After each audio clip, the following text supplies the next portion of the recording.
नमस्कार, welcome to your YouTube channel Teach Tech. हम पढ़ रहे हैं यहाँ पर क्लास 10th मैथ्स और उसका भी 4th चैप्टर और 4th चैप्टर की लास्ट जो एक्सरसाइज है नेचर ऑफ रूट्स। भाई जो रूट्स होते हैं ना उसका नेचर कैसे होता है, इन बातों को आज हम पूरा बेसिक कॉन्सेप्ट समझने वाले हैं। मैं आपको बता दूं कि हमारे लिए बड़े गर्व की बात है कि जो क्वाड्रेटिक इक्वेशन है उसका जो फार्मूला है वो इंडियन मैथमेटिशियन श्रीधराचार्य जी ने बनाया था, है ना। मतलब पूरे वर्ल्ड में जो नाम चलता है श्रीधराचार्य फार्मूला, जो कि क्वाड्रेटिक इक्वेशन को सॉल्व करने के लिए यूज़ किया जाता है। और उसी फार्मूले से क्वाड्रेटिक इक्वेशन के नेचर ऑफ रूट्स पता चलते हैं और वही बातें आज हम समझने वाले हैं कि श्रीधराचार्य जी ने क्या फार्मूला बनाया था। हमने ये चैप्टर स्टार्ट किया यहाँ पर इंट्रोडक्शन, यहाँ इस बेस पर 4.1 एक्सरसाइज की और फैक्टराइजेशन मेथड से क्वेश्चन को कैसे सॉल्व किया जाता है इस पर बेस्ड 4.2 की।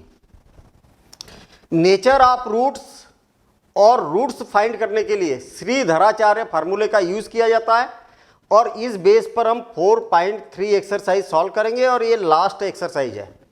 बिल्कुल सिंपल है क्वाड्रेटिक इक्वेशन और बहुत ज़्यादा यूजफुल है, लाइफ टाइम आपको ये काम आने वाला है, ठीक है।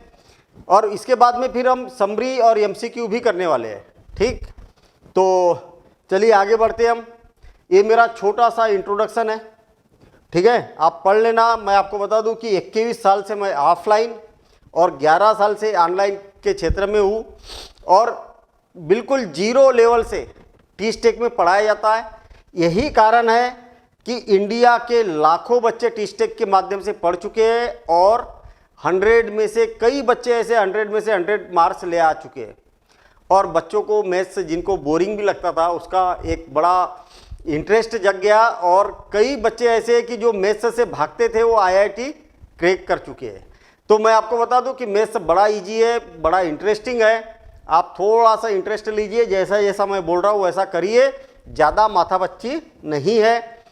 जस्ट आपको क्या करना है, क्वेश्चन को समझते चलना है, उसके नोट्स बनाना है, नोट्स की प्रैक्टिस करना है, बस इतना सा काम है। सिलेबस ज़्यादा नहीं है, मैथ सबसे फेवरेट सब्जेक्ट बनेगा आपका, ठीक है। ये Teach Tech application play store पर अवेलेबल है। यहाँ पर भी आप अगर कोर्स को सब्सक्राइब कर सकते हैं, पूरा 100% कोर्स आपको यहाँ पर अवेलेबल हो जाएगा क्लास 6 से लेके क्लास 12th तक।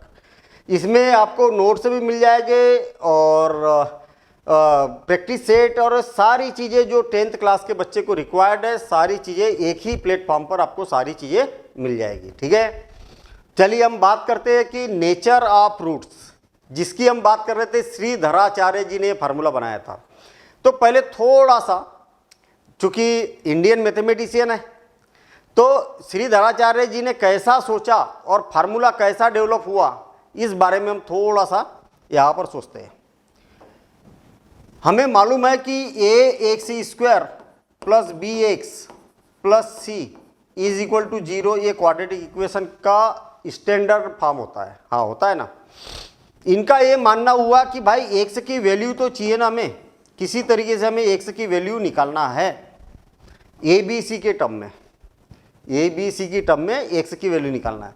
तो इन्होंने जो यूज़ किया परफेक्ट स्क्वेयरिंग मेथड का यूज़ किया, ठीक है। ये सबसे पहला काम क्या किया इन्होंने, c उस साइड भेजा, तो ये ax² प्लस bx और इज इक्वल टू -c हो गया। अगली स्टेप में क्या किया उन्होंने, 4a का मल्टीप्लिकेशन किया। किसका? बोथ साइड 4a का मल्टीप्लिकेशन किया। यहाँ पर 4a का मल्टीप्लिकेशन करूंगा तो क्या हो जाएगा, 4a² x²। इसमें भी 4a का मल्टीप्लिकेशन करूंगा तो 4abx और इज इक्वल टू -4ac। आप सोच रहे होंगे कि c को उधर भेजा, वहाँ तक ठीक था क्योंकि x की वैल्यू निकालना है। 4a का मल्टीप्लिकेशन क्यों किया? 4a का मल्टीप्लिकेशन इसलिए किया ताकि ये परफेक्ट स्क्वायर में आ जाए। देखिए ना, इसको मैं लिख सकता हूँ 2ax का होल स्क्वायर, हाँ या ना? हाँ लिख सकता हूँ। क्यों? क्योंकि 2 का स्क्वायर 4 हो गया, a का स्क्वायर हो गया या x का स्क्वायर, हाँ बिल्कुल सही है। प्लस 2ax इंटू b लिखा है इसको, कैसे? देखिए ना, 2ax और b को अलग लिख दिया, उससे क्या फर्क पड़ेगा, कोई फर्क नहीं पड़ेगा। और इज इक्वल टू पहले से ही हमारे पास में -4ac है, -4ac है पहले से ही है। हाँ सही है, यहां तक बात समझ में आ गई। पहले c को उधर भेजा, फिर 4a का मल्टीप्लिकेशन किया हर टर्म में, 4a का मल्टीप्लिकेशन किया। आपको मैथ से मालूम है कि बोथ साइड सेम नंबर का मल्टीप्लिकेशन किया जाता है, और इसको इस फॉर्म में लिखा। उन्होंने देखा कि ये परफेक्ट स्क्वायर का फार्मूला बन रहा, ए स्क्वायर मतलब अगर आप देखेंगे तो इसका स्क्वायर प्लस 2a, यहाँ पर जो है वही तो आया, और इंटू बी आया। तो उन्होंने क्या किया, बी स्क्वायर को ऐड कर दिया इसमें, बी स्क्वायर को ऐड कर दिया बोथ साइड सेम नंबर को ऐड किया जा सकता, हाँ किया। तो ये परफेक्ट स्क्वायर का फार्मूला बन गया। देखिए ना, इसका स्क्वायर प्लस इसका स्क्वायर प्लस 2ab, हाँ है ना, ठीक है। तो इसको लिखा जा सकता 2ax प्लस बी और whole square is equal to B square -4ac। मैं आपको फिर बता दूं कि ये एग्जाम में नहीं पूछा जाता है फार्मूला प्रूफ करो, लेकिन हम मैथ से पढ़ रहे हैं, क्वाड्रेटिक इक्वेशन पढ़ रहे हैं, श्रीधराचार्य इंडियन मैथमेटिशियन श्रीधराचार्य ने फार्मूला बनाया, तो हमारा फर्ज बनता है कि एक्चुअल वो फार्मूला बना कैसे होगा, ठीक है ना। तो हम इसको समझने की कोशिश कर रहे हैं। आपको मालूम है 2ax plus B is equal to, आपको मालूम है कि इधर से स्क्वायर हटता है तो इधर प्लस माइनस लग जाता है, तो क्या हो जाएगा बी स्क्वायर -4ac, और इधर क्या लग जाएगा प्लस माइनस लग जाएगा और अंडर रूट लग जाएगा। आई बात समझ में, क्या लग जाएगा अंडर रूट लग जाएगा। कभी भी एक तरफ से स्क्वायर हटेगा तो दूसरे तरफ अंडर रूट लग जाएगा, और वो कैसा रहेगा पॉजिटिव और नेगेटिव का रहेगा, ठीक है।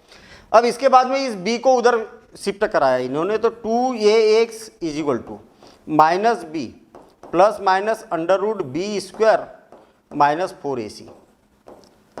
इसके बाद क्या किया, तो ये जो 2a है इसका क्रॉस मल्टीप्लिकेशन करके नीचे लिख दिया, तो क्या हो गया x is equal to -b plus minus under root B square -4ac और डिवाइडेड बाय 2a। समझ में आया, और ये बन गया फार्मूला, और इसी फार्मूले को बोला जाता है श्रीधराचार्य फार्मूला। आई बात समझ में, ये जो बना है इसको बोला जाता है श्रीधराचार्य फार्मूला, श्रीधराचार्य फार्मूला बोला जाता है, ठीक है। तो क्वाड्रेटिक इक्वेशन को सॉल्व करने के लिए फार्मूला भी है, और इसको श्रीधराचार्य फार्मूला बोला जाता है, श्रीधराचार्य फार्मूला, ठीक है। आप सोचोगे कि सर आपने तो ये भी बोला है कि ये एग्जाम में नहीं पूछा जाता, तो फिर क्यों हमें ये माथापच्ची कराई। अरे भाई, जब क्वाड्रेटिक इक्वेशन पढ़ रहे हैं तो आपको मालूम होना चाहिए कि ये फार्मूला एक्चुअल बना कैसे। अब थोड़ा सा एक गौर करिए, हमारे पास में श्रीधराचार्य फार्मूला है, इसको मैं इधर लिख देता हूँ, ये है श्रीधराचार्य फार्मूला, ठीक है ना।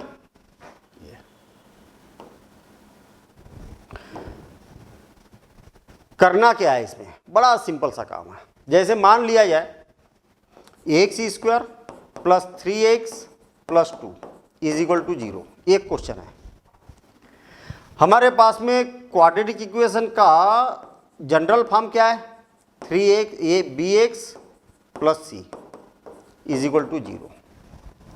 ये क्या है, क्वाड्रेटिक इक्वेशन का जनरल फॉर्म है। पहले थोड़ा सा समझते चलना, बेसिक कॉन्सेप्ट है, जितना अच्छे से समझोगे उतना आगे काम आएगा। अब मुझे एक बात बताइए कि a की जगह क्या लिखा है, यहाँ पर कुछ नहीं लिखा, मतलब 1 है ना, तो a की वैल्यू कितनी है 1, और b के जगह क्या लिखा है +3 लिखा है, b के जगह क्या लिखा है +3, और c के जगह क्या लिखा है 2 लिखा है। कितना सिंपल काम है। कोई भी क्वेश्चन है तो आपको इससे कंपेयर करना है, और a, b और c की वैल्यू निकाल लेना। a की वैल्यू कितनी हो गई यहाँ पर 1, b की वैल्यू हो गई 3 और c की वैल्यू हो गई 2। इसके बाद क्या करना है, ये जो श्रीधराचार्य फार्मूला है इसको लिखना है, और जहाँ जहाँ a है वहाँ पर 1 रखना है इसमें फार्मूले में, जहाँ जहाँ b है वहाँ 3 रखना है, जहाँ जहाँ c है वहाँ पर 2 रखना है। कितना सिंपल काम है। तो एक सी इज इक्वल टू, देखिए बी के जगह माइनस तो पहले से लिखा है, बी के जगह क्या है 3 प्लस माइनस अंडर रूट 3 का स्क्वायर माइनस 4, ए की वैल्यू 1 है और सी की वैल्यू 2 है, मैंने सबकी वैल्यू रख दी, और डिवाइडेड बाय 2 और ए की वैल्यू कितनी है 1। अब इसको सिंप्लीफाई करेंगे हम, इसको सिंप्लीफाई करेंगे तो एक सी इक्वल टू क्या हो जाएगा -3 प्लस माइनस अंडर रूट, कितना हो गया 3 का स्क्वायर 9, हाँ 9 हो गया, और प्लस माइनस 9 माइनस 4 2 जा 8 और डिवाइडेड बाय 2, ये 2 इंटू 1 कितना होगा 2 हो गया। तो एक सी इक्वल टू कितना हो जाएगा -3 plus minus under root 1 divided by 2, तो एक सी इक्वल टू कितना हो जाएगा -3 प्लस माइनस 1, 1 का स्क्वायर रूट 1 ही होता है, इतना आ गया। अब यहां पर प्लस और माइनस है ना, तो एक बार पॉजिटिव साइन लो, एक बार नेगेटिव साइन लो। प्रोसेस समझ में आ रही ना, कितना सिंपल है। अभी और एक बार समझ लेंगे। टेकिंग पॉजिटिव साइन, तो एक से इक्वल टू क्या हो जाएगा -3 प्लस 1 डिवाइडेड बाय 2, तो इक्वल टू हो जाएगा 1 में से 3 को माइनस करेंगे तो -2 डिवाइडेड बाय 2, तो एक से इक्वल टू कितना हो गया -1, ये एक से की वैल्यू आ गई। अब taking negative sign, taking negative sign, अब नेगेटिव साइन ले लो, तो एक से इक्वल टू कितना हो जाएगा -3 माइनस 1 डिवाइडेड बाय 2, तो ये आएगा -4 डिवाइडेड बाय 2, और 2 से 2 कैंसिल, तो एक से इक्वल टू कितना हो जाएगा -2। ये आ गए दोनों आंसर, मतलब वो फैक्टराइजेशन करने वाला झंझट ही खत्म हो गया। सीधा सीधा फार्मूला है, उसमें वैल्यू रखो, एक्स और वाई की, एक्स से एक्स की दोनों वैल्यू आ जाएगी। अब देखना फिर से और एक बार, ये है क्वेश्चन और ये इसका जनरल फॉर्म। आपको पहले पता करना है कि ए की जगह क्या है, बी की जगह क्या है और सी की जगह क्या है। एक्स स्क्वायर का जो कोफिशिएंट होगा वो ए होगा, बी का एक्स का कोफिशिएंट सी होगा और कांस्टेंट टर्म सी होगा। ये फार्मूला है, ए बी और सी की वैल्यू यहाँ रख दी। देखिए 3 3 जा 9 और 4 2 जा 8, ये हो गया। 9 में से 8 को माइनस किया तो 1 हो गया, और 1 का स्क्वायर रूट 1 होता है, आपको मालूम है। अब यहाँ पर प्लस माइनस है, तो एक बार क्या करो पॉजिटिव साइन लो, तो इस माइनस को छोड़ दो, बीच वाला जो माइनस है ना उसको छोड़ दो। देखिए छोड़ दिया। 1 में से 3 को माइनस करेंगे तो -2 डिवाइडेड बाय 2, और इसको सॉल्व किया तो -1 आ गया। एक बार इसी में क्या करो प्लस को छोड़ दो, माइनस ले लो, टेकिंग नेगेटिव साइन, -2 आ गया। कितना सिंपल काम है, इससे और सिंपल क्या हो सकता है बताओ। बिल्कुल सिंपल है, थोड़ी सी प्रैक्टिस करने की आपको जरूरत है। अब सुन लो जरा ध्यान से, जो ये अंडर रूट के अंदर लिखा है ना, ये बड़ा रोल प्ले करता है। कैसा? ये जो अंडर रूट में लिखा है ना, इसका बहुत बड़ा रोल है भैया। कौन लिखा है? b² - 4ac। कैसा रोल है ये देख लो आप, ठीक है। मैं क्या है इसको थोड़ा सा अलग रख रहा हूँ। अब मेन है जो नेचर ऑफ रूट्स जो पढ़ रहे थे ना, उसकी बारी आ गई। थोड़ा सा आप देखिए कि जो अंडर रूट के अंदर लिखा हुआ है ये अगर 0 हो जाए, थोड़ा सा ऐसा सोच के देखना, क्या हो जाए? 0 हो जाए। अंदर जो लिखा है कैलकुलेशन करने के बाद में 0 हो जाए तो क्या होगा? अंडर रूट के अंदर जो लिखा है वो 0 हो जाए तो क्या होगा? 0 का स्क्वायर रूट 0 होता है। तो थोड़ा सा ये देखिए आप कि इस केस में क्या हो जाएगा। तो x = -b plus minus 0 divided by 2 ये हो जाएगा। और आपको मालूम है कि किसी भी नंबर में 0 को प्लस किया जाए चाहे माइनस किया जाए, कोई फर्क नहीं पड़ता उसकी वैल्यू में। तो जब पॉजिटिव साइन लेंगे तो -b + 0 कितना होगा? -b डिवाइडेड बाय 2 ये। और जब नेगेटिव साइन लेंगे तो भी -b डिवाइडेड बाय 2 ये होगा। मतलब दोनों आंसर कैसे आएंगे? एक जैसे आएंगे। आया समझ में? दोनों जब ये अंडर रूट के अंदर 0 हो जाए, अरे इस बात को जरा कितना सिंपल तरीके से समझिए भाई। अंडर रूट के अंदर 0 हो जाए तो रूट्स कैसे आएंगे? सेम आएंगे। तो हम यहां पर बोल सकते हैं जो अंडर रूट के अंदर लिखा है ना ये वाला, अब इसको बोला जाता है डी। डी मतलब होता है इंग्लिश में डिस्क्रिमिनेंट, डिस्क्रिमिनेंट हिंदी में बोला जाता है उसको विविक्त कर, डिस्क्रिमिनेंट। तो डी का मतलब होता है डिस्क्रिमिनेंट, ये होता है बी स्क्वायर माइनस 4ac। अब आपके पास में केस 1 आ गया, केस 1 क्या आ गया, case 1 when D is equal to 0, D की वैल्यू क्या हो गई, 0 हो गई, यानी कि अंडर रूट के अंदर क्या आ गया, 0 आ गया। तो रूट्स कैसे आए आपके पास में, रियल तो आए लेकिन इक्वल आए। तो हम यहां पर बोल सकते then roots are real and equal, real and equal.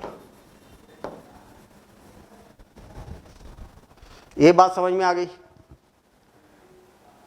दिख रहे हैं ना भाई, एक जैसे रूट आए, क्योंकि 0 को प्लस करोगे तो भी वही आएगा, माइनस करोगे तो भी वही आएगा। चलिए ठीक है, अब थोड़ा सा ऐसा सोचिए, जो स्क्वायर रूट है ना, इसके अंदर अगर कोई नंबर आता है, और नंबर कैसा आता है, पॉजिटिव आता है। कहने का मतलब 0 नहीं होता है, वो कैसा आता है, पॉजिटिव आता है। रूट के अंदर कोई नंबर आता है पॉजिटिव, तो इसकी कुछ ना कुछ वैल्यू आएगी कि नहीं। अरे पॉजिटिव मतलब 0 से ग्रेटर देन, आपको मालूम है क्या, पॉजिटिव जो नंबर होते हैं वो सारे 0 से बड़े होते हैं। तो अंदर क्या आया, पॉजिटिव आया। कैलकुलेशन करने के बाद जब हम कोई क्वेश्चन सॉल्व करेंगे तो कैलकुलेशन करने के बाद में अंडर रूट के अंदर पॉजिटिव आया, तो पॉजिटिव आया तो क्या होगा, माइनस भी, जब पॉजिटिव साइन लेंगे तो क्या आएगा, एक से इक्वल टू माइनस बी और प्लस अंडर रूट में कोई ना कोई नंबर रहेगा और डिवाइडेड बाय 2a। और जब नेगेटिव साइन लेंगे तो क्या होगा, minus B minus under root positive number रहेगा जो भी नंबर आया और डिवाइडेड बाय 2a। मुझे एक बात बताइए कि माइनस बी में अगर पॉजिटिव नंबर को ऐड किया जाए तो अलग नंबर आएगा, और इसको अगर सब्ट्रैक्ट किया जाए तो अलग नंबर आएगा। तो यहां पर कंडीशन क्या बनी है हमारे पास में, कंडीशन क्या बनी हमारे पास में, यहां पर कंडीशन बन गई कि भैया जब अंदर अंडर रूट के अंदर case 2 when d is greater than 0, d is greater than 0 मतलब पॉजिटिव नंबर, ठीक है। देन रूट्स आर, कैसे आए दोनों, अलग अलग आए, डिस्टिंक्ट बोला जाता है इसको, अलग अलग बोल दो, डिफरेंट बोल दो या डिस्टिंक्ट बोल दो, दोनों का मतलब एक ही। तो रूट्स आर रियल, रियल तो रहेंगे एंड डिस्टिंक्ट। रूट्स कैसे रहेंगे, डिस्टिंक्ट रहेंगे। और थोड़ा सा आप ऐसा सोचिए कि अगर मान लिया जाए ये जो रूट है ना, रूट के अंदर नेगेटिव नंबर आ जाए, रूट के अंदर कैसा नंबर आ जाए, नेगेटिव नंबर आ जाए, मतलब minus B plus minus under root negative number और डिवाइडेड बाय 2a। मैं आपको बता दूं इंपॉर्टेंट बात, नेगेटिव नंबर का स्क्वायर रूट होता ही नहीं है। कोई भी रियल नंबर नहीं है जो इसका नेगेटिव नंबर का स्क्वायर रूट हो, कोई भी रियल नंबर नहीं हो सकता। तो आप बोलोगे कि क्या कभी होता ही नहीं है, तो जब 11th क्लास में पढ़ेंगे तब होता है। इमेजिनरी नंबर के फॉर्म में इसको रिप्रेजेंट किया जाता है और वो 11th क्लास में पढ़ना है। रियल नंबर नहीं होता है, वो इमेजिनरी नंबर होता है। कॉम्प्लेक्स नंबर एक चैप्टर है, वहाँ पर इसको पढ़ना पड़ेगा। तो आपको केवल इतनी सी बात याद रखना है कि नेगेटिव नंबर का स्क्वायर रूट नहीं होता है। अब क्वेश्चन आपके मन में ये बहुत घूम रहा होगा कि सर आपने तो बड़े आसानी से बोल दिया कि नेगेटिव नंबर का स्क्वायर रूट होता ही नहीं है, तो फिर क्यों नहीं होता है, उसका कारण क्या है, तो मैं अभी वो कारण बताऊंगा। तो नेगेटिव नंबर का अभी तो इतना याद रखो कि नेगेटिव नंबर का स्क्वायर रूट होता ही नहीं है। मैं उसका कारण अभी बताऊंगा आपको, है ना। पहले केस लिख देता हूं मैं, केस 3, और ये हो गया व्हेन जो डी की वैल्यू है जो अंडर रूट के अंदर है वो 0 से लेस देन यानी कि नेगेटिव,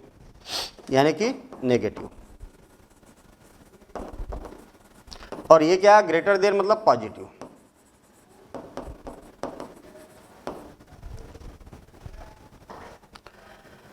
तो हम यहां पर बोलेंगे कि नो रियल रूट्स, इसके कोई भी रियल रूट्स नहीं हो सकते। ठीक, बस ये 3 केस आपको यहां पर लेके चलना है। अब बारी आ गई, अभी तक हमने क्या क्या पढ़ा। एक तो श्रीधराचार्य फार्मूला बना कैसे, जनरली बच्चे इसको छोड़ देते हैं, आपकी एनसीईआरटी बुक में भी नहीं दिया है ना कि वो कैसे फार्मूला बना है। ठीक, तो जस्ट हमने बना कैसे है वो बातें देखी, फिर इसके केस देखे नेचर ऑफ रूट्स।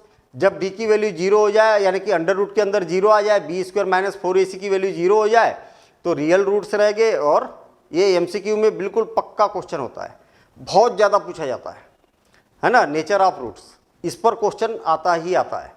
ठीक है, तो 0 हो जाए तो रियल रह गए और इक्वल रह गए, याद रखना आपको। ग्रेटर, और क्यों हो रहा है वो भी कारण बताया मैंने यहाँ पर, उसके कारण भी बताए।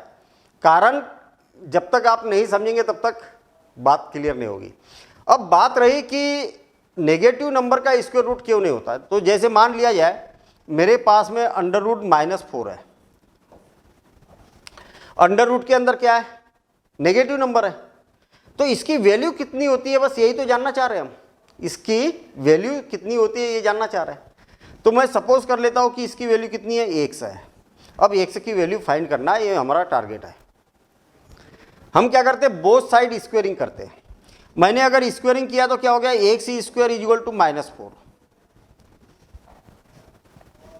अब मुझे थोड़ी सी आप मेहनत करो, यहां पर x की वैल्यू ऐसी रखो कि -4 आ जाए। आप बड़े खुशी खुशी बोलोगे कि सर x की वैल्यू 2 रख दो, x की वैल्यू 2 रख दो। तो भाई मैं 2 का स्क्वायर रखूंगा, 2 x की जगह 2 रखूंगा तो 2 2 जा 4 तो -4। ये तो फॉल्स है, ये गलत है, मतलब 2 की वैल्यू तो सेटिस्फाई नहीं कर रही है। अरे 2 का स्क्वायर कितना होता है, x की जगह अगर मैंने 2 रखा तो 2 का स्क्वायर कितना हो गया, 4, और 4 इज इक्वल टू -4 कहाँ हुआ, नहीं हुआ ना।